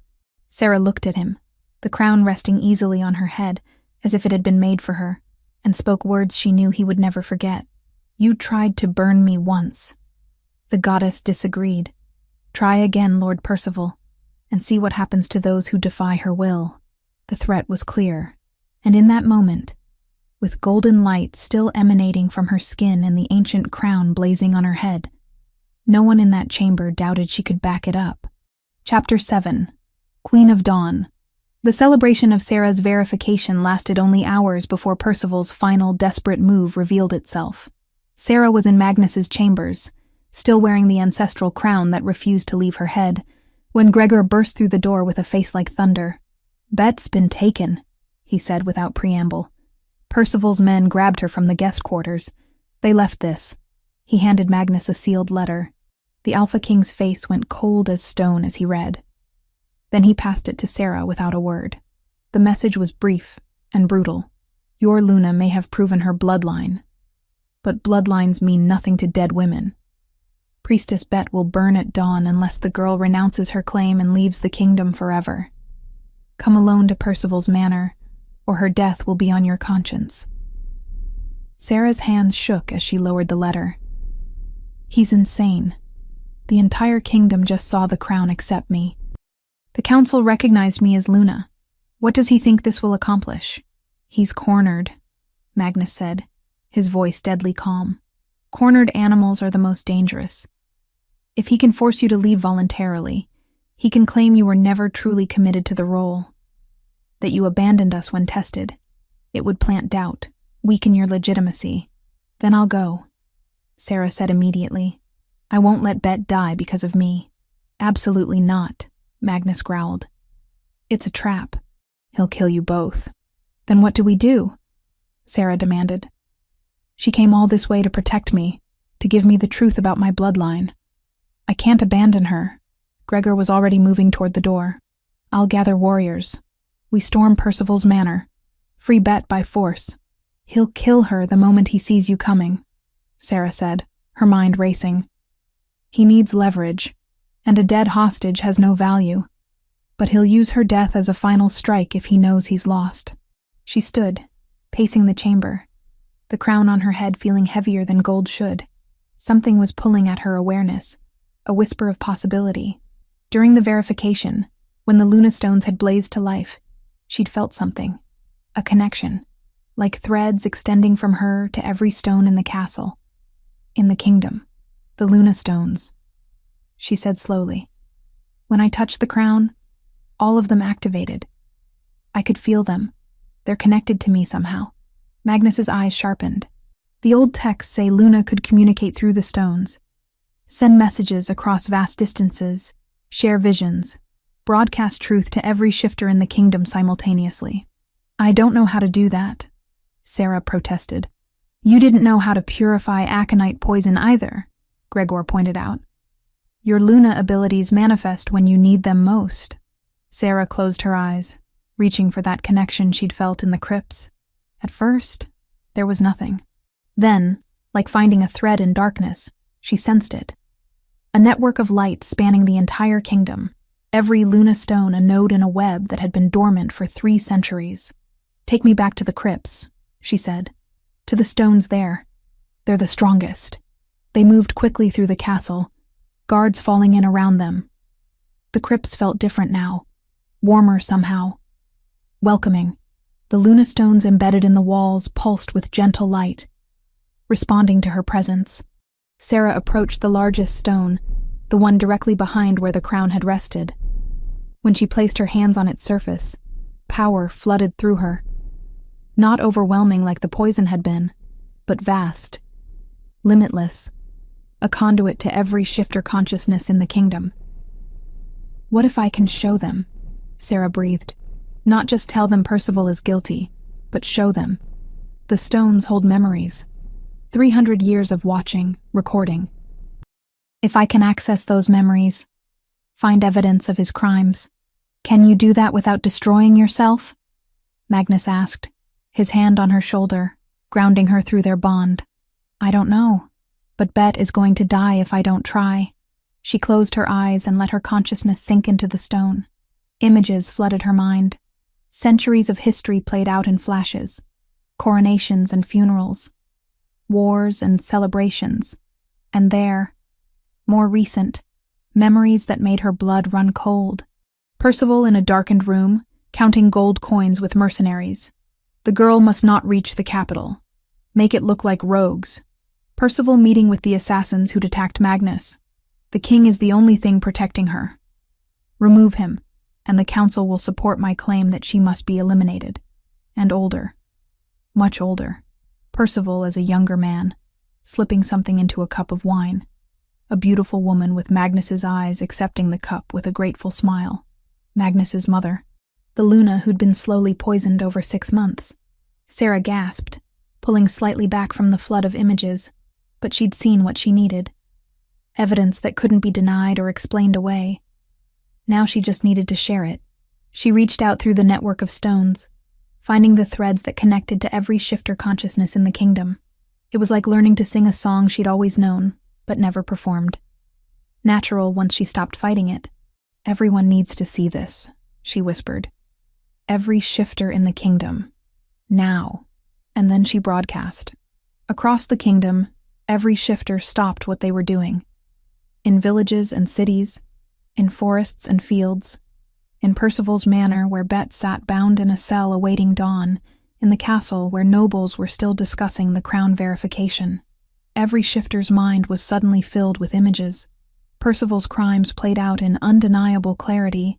The hiring of mercenaries to kill Sarah, the assassination attempt on Magnus, the poisoning of the previous Luna. 20 years of corruption, murder, and betrayal laid bare for all to witness. Sarah's voice, amplified through Luna power, spoke to every consciousness at once.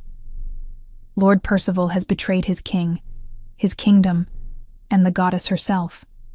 He holds priestess Bet hostage, threatening to murder an innocent woman to protect his crimes. But truth cannot be silenced. Justice cannot be denied, and those who stand with traitors will share their fate. The broadcast cut off, and Sarah collapsed. Magnus caught her before she hit the ground, gathering her against his chest. Did it work? She managed. The entire kingdom just saw Percival's guilt, Gregor said, his expression one of awed disbelief. Every shifter, every alpha, every member of the council. There's no denying what you showed them. Even as he spoke, the castle erupted into chaos. Nobles who'd supported Percival were fleeing, trying to distance themselves from his fall. Council members were calling for immediate action. And in Percival's manor, his own guards were turning on him. Lady Constance appeared in the crypt entrance, her face pale but determined. "I renounce my father," she announced clearly. "His crimes are his own. I had no knowledge of his conspiracy, and I will testify against him if required to prove my loyalty to the crown." It was pure self-preservation, but it was also smart. Constance was cutting ties before she could be dragged down with her father's sinking ship. "Alpha Roderick of the Eastern Territory has offered marriage," Constance continued, addressing Magnus directly. "I've accepted. I'll leave for his lands tomorrow and trouble your court no more." Magnus nodded once, dismissing her. She'd never been the enemy, just a pawn in her father's games. Now she was escaping the board entirely. "Gregor, take 50 warriors," Magnus commanded. "Go to Percival's manor. His own people will have turned on him by now. Secure Bet and bring Percival to me in chains." Gregor departed at a run. Magnus lifted Sarah, carrying her back to his chambers despite her protests that she could walk. "You just broadcast to thousands of consciousnesses simultaneously," he said. "You're allowed to be tired." By evening it was finished. Gregor returned with Bet, shaken but unharmed, and Percival in chains. The Lord's own guards had subdued him the moment the broadcast ended, seeing no profit in protecting a condemned traitor. The trial was swift. With the evidence Sarah had revealed, there was no defense. Every crime was witnessed by too many minds to deny. Percival was sentenced to exile beyond the kingdom's borders, his titles stripped, his lands confiscated, his name stricken from the rolls of nobility. As guards dragged him away, Percival turned one last time to stare at Sarah with pure hatred. "You've doomed this kingdom, just like the last Luna did. Mark my words, girl. Your powers will bring destruction. The only destruction here is what you caused," Sarah replied calmly. "And the only thing I've doomed is your conspiracy." In the aftermath, other truths came to light. News arrived from the Lunar Temple that High Priestess Julienne had been removed from her position by the High Council of the Order. They'd investigated after learning how she'd delivered Sarah to mercenaries, and had discovered years of abuse and corruption. Julienne was exiled to a remote sanctuary where she would spend her remaining years in isolated contemplation of her sins. With the threats eliminated and the kingdom finally at peace, Magnus came to Sarah one evening as the sun set over the mountains. "Walk with me," he said simply. He led her through the castle, out through gates and gardens, until they stood at the edge of the whispering woods. Then they walked together into the forest, following a path that Sarah knew by heart now. To the ancestral tree.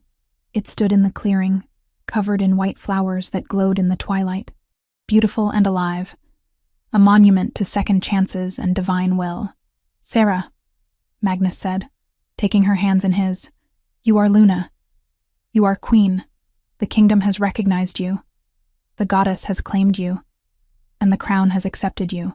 But I need to know that you choose this, that you choose me.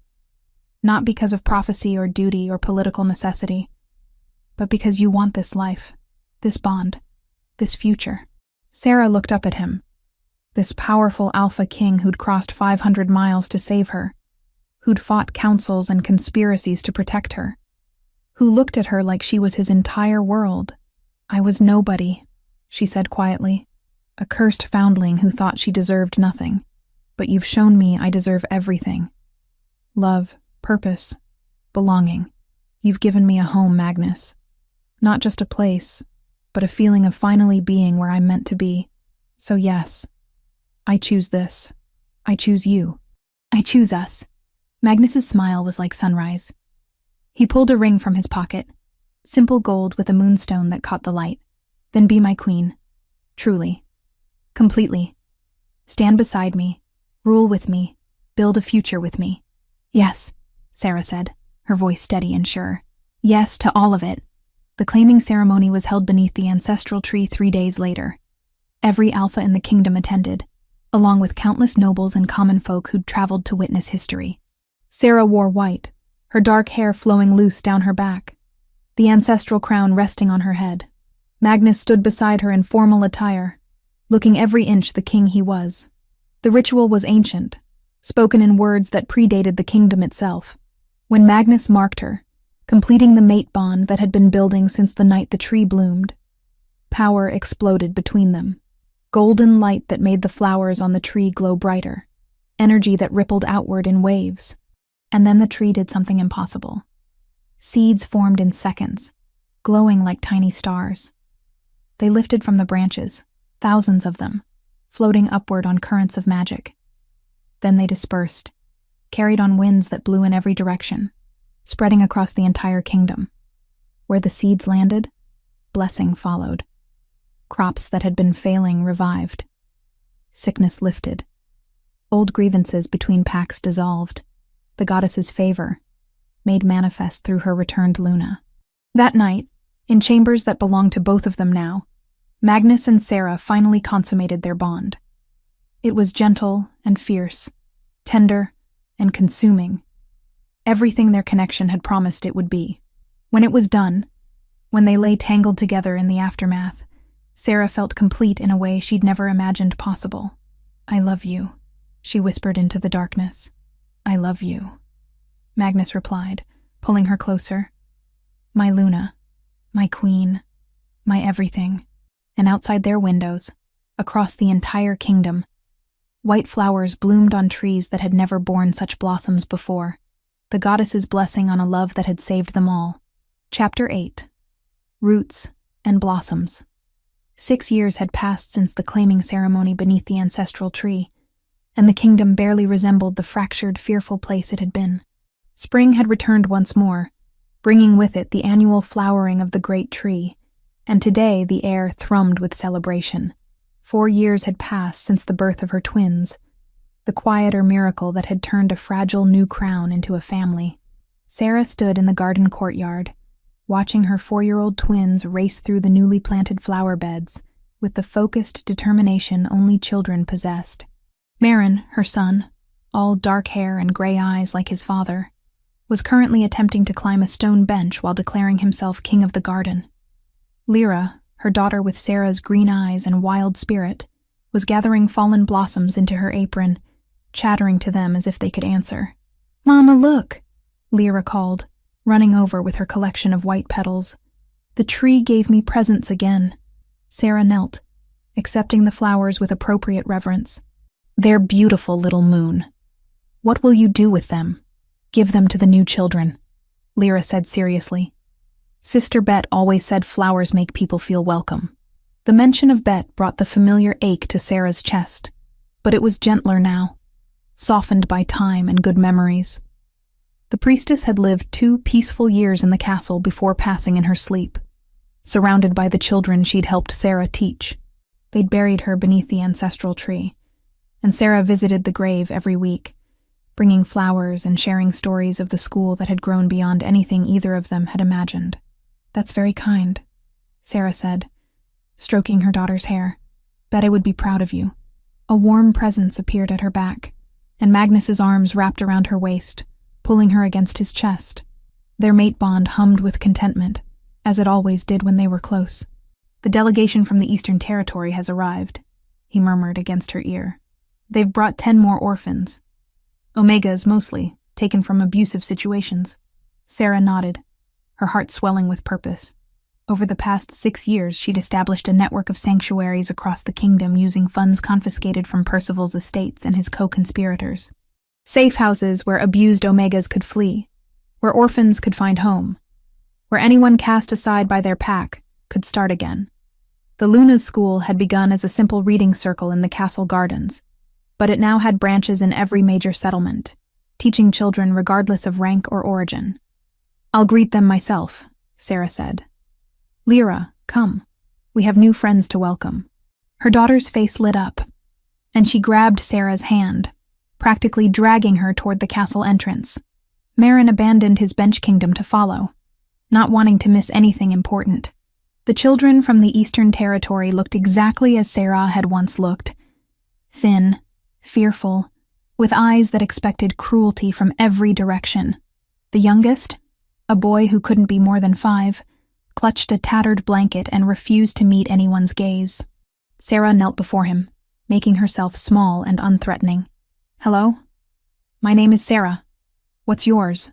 The boy's eyes flicked up, then down again. "Colin, my lady. Just Sarah," she corrected gently. "And this is my daughter Lyra, who has something for you." Lyra stepped forward, solemn as a priestess, and placed a white blossom in Colin's hand. "The ancestral tree grows these. They mean you're home now. You're safe." Something in the boy's face cracked, and tears began sliding down his cheeks. Not tears of fear, but of relief.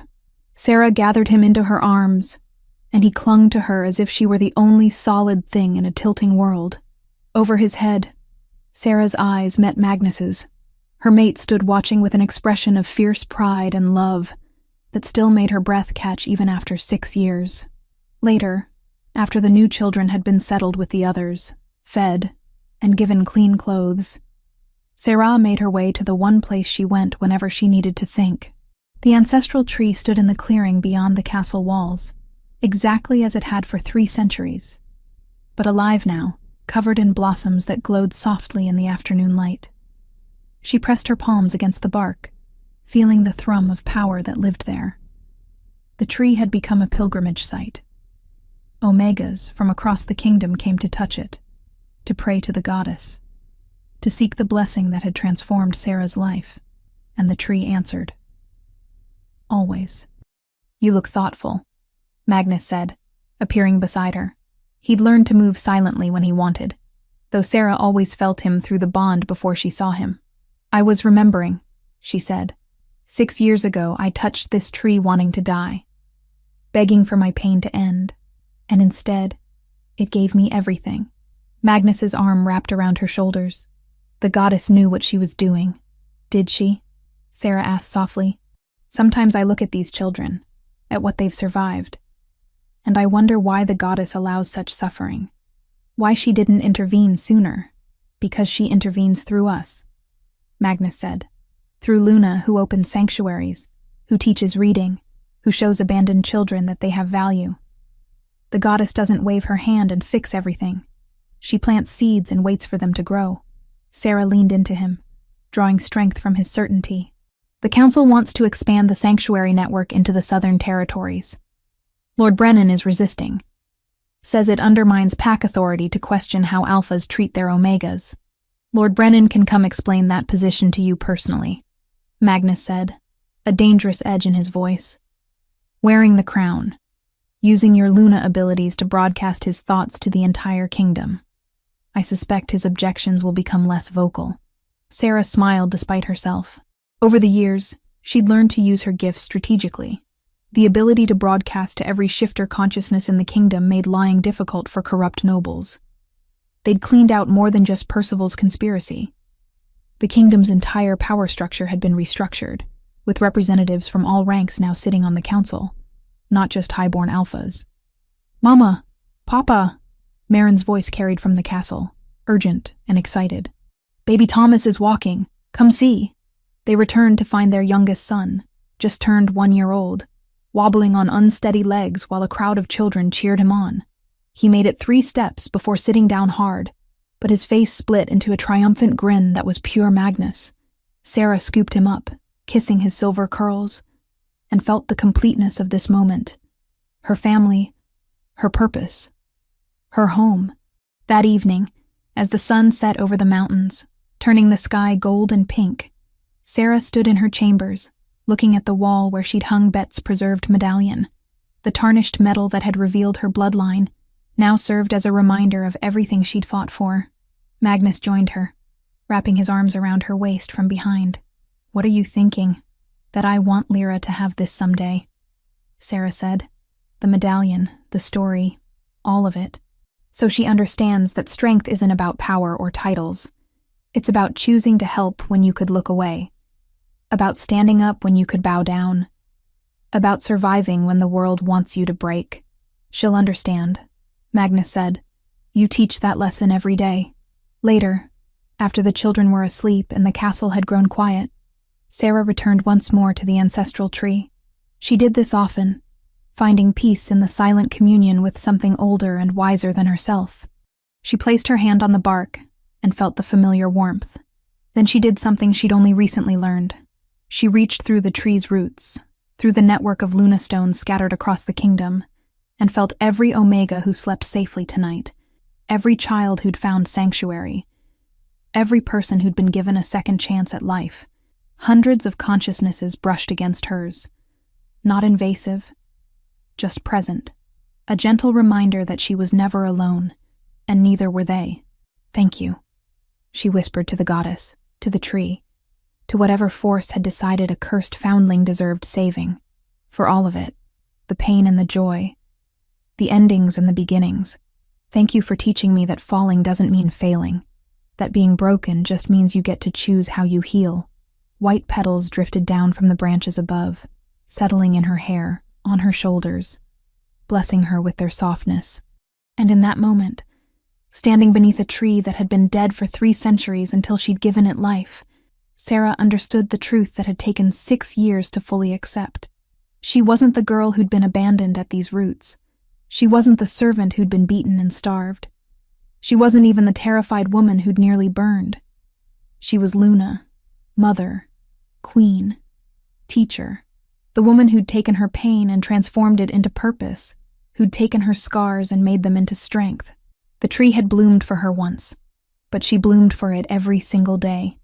In every child she taught, every Omega she saved, every life she touched with the lesson that survival was only the beginning. That real power came from choosing, again and again, to stand back up.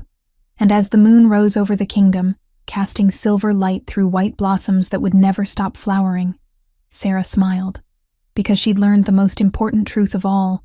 Roots might determine where you started, but blossoms showed the world what you chose to become. The end.